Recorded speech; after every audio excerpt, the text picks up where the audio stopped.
بسم اللہ الرحمن الرحیم. ہم ڈسکس کرتے سماجی نفسیات کو، اور میں آپ کو یہ بتا رہا تھا کہ کس طرح سے انسان ایک سماجی حیوان، ایک سوشل اینیمل ہے، ایک سماجی حیوان ہے، کس طرح سے وہ معاشرے کے اندر رہ رہا ہے، اور سماجی نفسیات کس طرح سے اس کو اسٹڈی کرتی ہے، اس کے مختلف سٹیجز کو اسٹڈی کرتا ہی ہے. سماجیانے کا عمل کس طرح سے رونما ہوتا ہے، کسی بھی معاشرے میں رہتے ہوئے کوئی بھی فرد کس طرح سے اپنے آپ کو ان معاشرتی قوانین کے تحت ڈھالنے کی کوشش کرتا ہے جو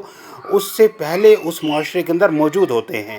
یعنی معاشرے کے اندر پہلے سے کچھ رولز موجود ہیں. کوئی بچہ بھی جب کسی معاشرے میں پیدا ہوتا ہے تو وہ ان کو فالو کرنا جو ہے وہ شروع کر دیتا ہے. کس طرح سے وہ فالو کرتا ہے اور کیسے وہ ایک اپنی سائیکالوجی کو ڈیولپ کرتا ہے، سماجی نفسیات اس چیز کا مطالعہ کرتی ہے. تو ہمارے پاس دوسری جو برانچ آتی ہے وہ سماجی نفسیات کی آتی ہے. تیسری ہمارے پاس جو برانچ آ رہی ہے وہ صنعتی نفسیات کی آ رہی ہے. صنعتی نفسیات کے اندر ہم بنیادی طور پر صنعت و حرفت کے آسپیکٹ کو دیکھتے ہیں. نفسیاتی طور پر نفسیات کس طرح سے صنعت و حرفت کو اسٹڈی کرتی ہے، اور صنعتی ماہرین نفسیات کا کیا کردار ہو سکتا ہے. آجر، اجیر، مالک، مزدور کا آپس کا کیا تعلق ہے، اور کس طرح سے وہ بہتر پیداواری صنعتی ماحول جو ہے اس کو ڈیولپ کر سکتے ہیں اور پیداوار کو بہتر کر سکتے ہیں، یا جو کام کرنے والے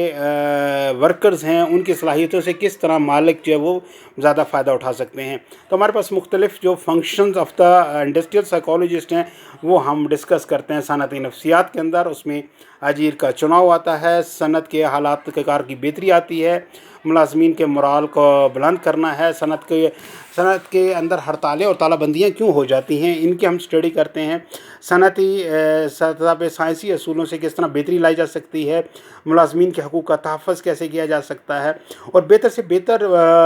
ماحول کو پیدا کیا جا سکتا ہے تاکہ صنعت و حرفت کے میدان میں بہتر آؤٹ پٹ جو ہے وہ شو کی جا سکے. اور ان نظریات کو ڈسکس کیا جاتا ہے جو صنعتی نفسیات کے حوالے سے اہم رول جو ہے وہ ادا کر رہے ہیں.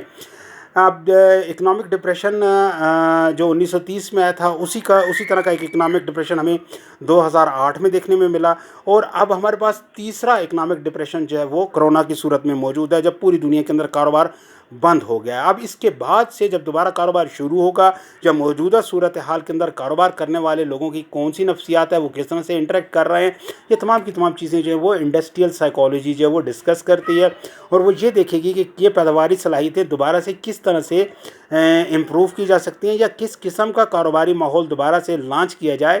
کہ انسان جو ہے وہ اگر کرونا جیسی صورتحال کے اندر چلا جائے تو اس کے اندر وہ کیسے دوبارہ سے اپنے آپ کو ری انسٹیٹ کر سکتا ہے اور بزنس کو دوبارہ سے رن کر سکتا ہے، یا کس طرح سے